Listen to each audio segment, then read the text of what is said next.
아버지가 집문을 닫고 나가버린 그날, 그 집의 모든 비밀들이 줄을 서서 밖으로 나올 줄은 아무도 몰랐습니다. 은호는 사옥 설계 제안을 받는 순간 숨이 막히는 설렘과 함께 묘한 불안을 느꼈습니다. 이 지역 회사의 사옥 디자인을 맡는다는 건 단순한 일거리 이상이었는데요.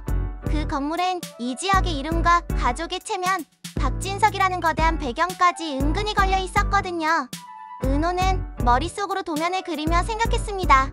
이 공간을 어떻게 만들면 사람과 사람이 진짜로 마주설 수 있을까? 은호는 카페에서 일하면서 붙들었던 작은 디테일들을 사옥에 옮겨놓을 꿈을 꾸었는데요. 그런데 그 꿈의 무게가 점점 무거워졌습니다. 건물 한 채가 누구의 삶을 가리는 벽이 될 수도 있다는 생각이 들어서요. 보성이는 영라의 개인전을 위해 숨가쁘게 움직였습니다. 보성이는 영라의 전시가 성공하면 자신에게도 이득이 될 계산을 이미 머릿속에 그려두었는데요. 영라는 엄마의 지원과 통제를 동시에 느끼며 복잡한 감정선 위를 걷고 있었습니다. 보성이는 은호의 검진 결과를 재빨리 확인했고 그 결과를 바탕으로 다음 단계의 플랜을 더 빠르게 돌려놓았습니다. 그 플랜은 친절하게 보이는 제안과 그 아래 감춰진 조건을 동시에 꾸리며 은호를 서서히 조여올 것이었습니다. 보성이는 늘 그래왔죠. 표면에는 따뜻함을 두고 속에는 계산표를 숨기곤 했습니다. 한편 지역은 생활비를 부담하겠다는 의사를 전해왔습니다. 아버지와 집안 사정이 있으니 내가 도울게. 지역의 목소리는 단호하면서도 약간 떨렸습니다. 그는 비혼주의를 말하던 그 사람이지만 가족 앞에서는 책임의 무게를 느끼기 시작했거든요. 그러나 그 제안은 이상철에게는 칼날처럼 느껴졌습니다. 이상철은 오랜 세월 가장으로 살아오며 자존을 지켜온 사람이었습니다. 이 지역의 돈으로 집을 꾸려간다는 사실은 이상철의 자존심을 건드렸고 그는 아무 말 없이 가방을 챙기기 시작했습니다. 집을 나가는 이상철의 등 뒤로 김다정은 10개 눈물을 삼키며 여기서 해결하자라 말했지만 이상철은 고개를 저었습니다. 내가 나가면 내가 돌아볼 수 있을 거다. 그 말은 명령에 가깝게 들렸고 집안에는 묵직한 침묵이 깔렸습니다. 첫 심리적 클라이맥스는 바로 그 순간이었습니다. 가족이 가장으로서의 자리를 두고 충돌하는 광경은 단순한 말싸움이 아니었습니다. 그것은 세대의 상처, 삶의 선택에 대한 다른 해석들, 그리고 서로에 대한 기대가 한꺼번에 터져나온 장면이었는데요. 이 지역은 문 앞에서 팔짱을 낀 채로 버티고 이상철은 가방을 들고 문을 나섰습니다. 이 순간 지은호의 손에는 사옥 설계도 초안이 들려 있었고 그 종이 위에서 잉크가 마르기도 전에 가족의 관계가 흔들리고 있었습니다. 은호는 사옥 설계 미팅에서 만나게 될 수많은 이해관계자를 생각하며 긴장했습니다. 사옥 설계는 고탄을 건설의 이미지와 직결됩니다. 박진석의 이름이 뒤에서 반짝거리고 보성이의 눈빛이 미묘하게 흔들리는 자리였죠. 은호는 초안에 공동공간과 개인성 보호를 담는다고 공언했는데요.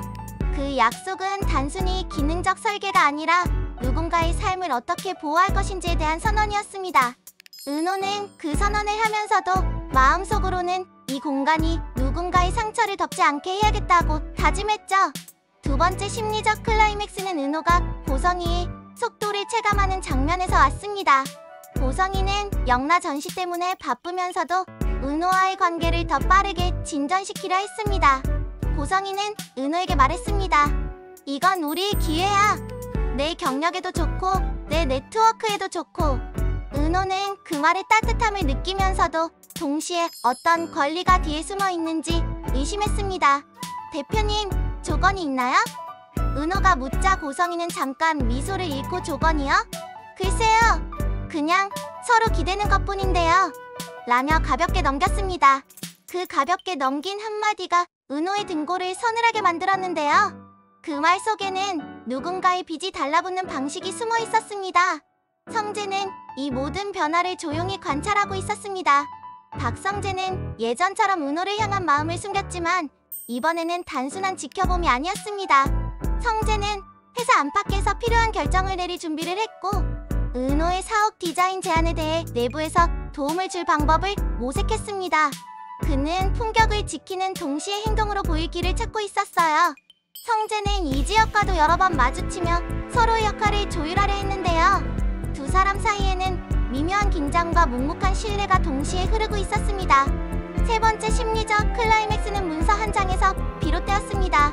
영나가 전시장 관련 서류를 정리하다가 우연히 발견한 과거 하청 계약서 초안이 화요름이 되었는데요. 그 계약서에는 작은 글씨로 책임 면제 같은 문구가 적혀 있었습니다. 영나는 숨을 멈추고 그 문장을 몇 번이고 읽었고 고성이의 표정이 순간 굳는 것을 보았습니다. 영나는 엄마에게 조심스레 물었습니다.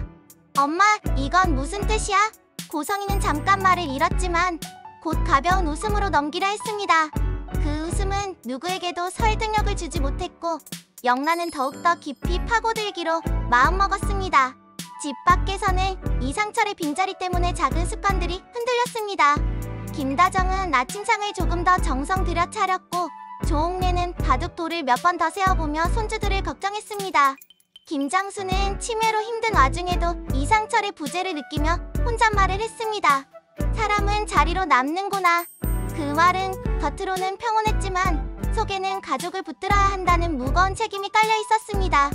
네 번째 심리적 클라이맥스는 은호가 설계한 발표 자리에서 맞닥뜨린 질문들이었습니다. 발표 중 누군가가 조심스레 물었습니다. 디자인에는 누구 이야기가 담겼나요? 은호는 숨을 고르며 대답했습니다.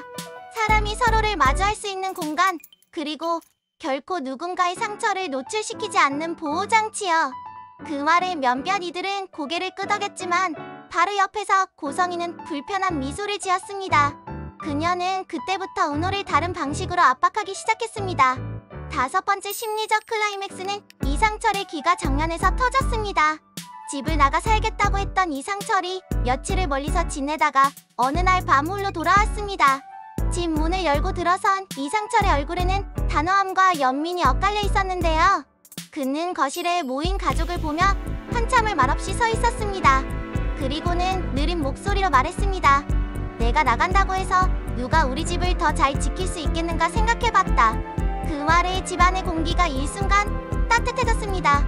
다만 그의 귀환은 상처를 치유했다기보다는 다음 선택을 예고하는 신호에 가까웠습니다. 마지막 반전의 씨앗은 고성이가 영나의 전시 준비를 통해 꺼내놓은 공개 의도에서 왔습니다. 고성이는 전시 오프닝에서 어떤 서프라이즈를 준비하고 있었는데요. 그 서프라이즈에는 박진석과 관련된 한 장의 사진과 함께 과거 하청 계약의 일부 문구를 공개할 계획이 있었습니다. 그 공개는 박진석과 하늘건설 그리고 고성이의 입장을 모두 흔들어 놓을 수 있는 카드였죠. 그러나 고성이가 그 카드를 꺼내기 직전 영나가 조심스레 다가와 한 장의 증빙 설명서를 건넸습니다. 영나의 손끝에서 흘러나온 문서는 고성이의 계획을 무력화할 수도 아니면 오히려 다른 형태의 충격을 만들 수도 있었습니다. 이야기의 끝자락, 은호는 도면을 들고 작은 메모를 적었습니다. 사람을 먼저 지키는 설계.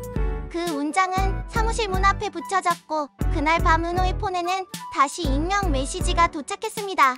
오늘 잡은 손, 내일도 잡아줄까? 은호는 웃으며 답장을 남겼습니다. 잡아줄게요. 그런데 그 잡아줄게요의 의미는 단순한 약속이 아니었습니다.